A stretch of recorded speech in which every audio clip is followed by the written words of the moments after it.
We Pratap Reddy साबिक सदर जंगलात कॉर्पोरेशन भारत राष्ट्र समिति पार्टी उमूर बराए इंचार्ज गजवेल ने हल्के सिद्दीपीठ की गजवेल टाउन में वाक़ कैंप दफ्तर में मीडिया से बात करते हुए रियासती हुकूमत पर शदीद तनकीद की और कहा कि वज़ीर आला रेवंत रेड्डी रियासती काबीना वुज़रा और पार्टी कायदीन लापरवाह हो चुके हैं, जिन्हें रियासत की मुआशी सूरत हाल से वाक़ियत हासिल नहीं है।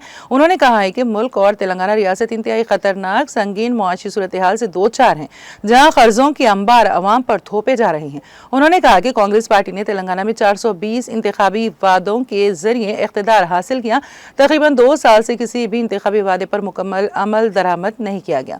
उन्होंने इल्जाम आयद किया है कि रेवंत रेड्डी और कांग्रेस पार्टी ने रियासत के मुआशी सूरत हाल को जानने वाकिफ होने बगैर इंतखाबी मंशूर में अवाम को नाकाबिल अमल वादे किए, जिससे तेलंगाना की मुआशी सूरत हाल मजीद अबतर हो गई।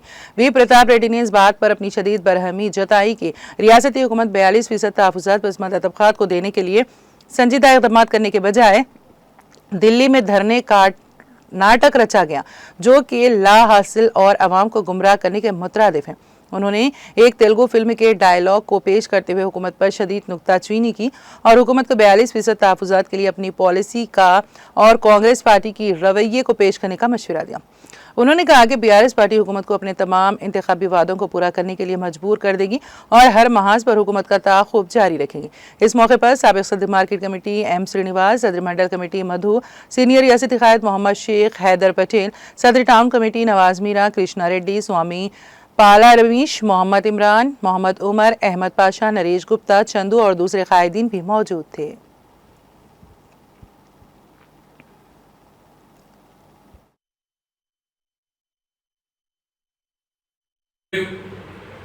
ఎలక్షన్లు పెట్టే చేతగాక కామారెడ్డి డిక్లరేషన్ 42% బీసీ డిక్లరేషన్ చేసే చేతగాక ఢిల్లీలో ఇలా రేవంత్ రెడ్డి గారు దీక్ష చేస్తున్నారు. ఆ దీక్షకు ఖర్గే గారు రాలేదు, సోనియా గాంధీ రాలేదు, ప్రియాంక గాంధీ రాలేదు, రాహుల్ గాంధీ రాలేదు. వాళ్ళ అధిష్టానమే ఆయన దీక్షను వ్యతిరేకిస్తుంది. అలాంటి దీక్షను ఇలా ప్రజలు కూడా నమ్మే పరిస్థితి లేదు.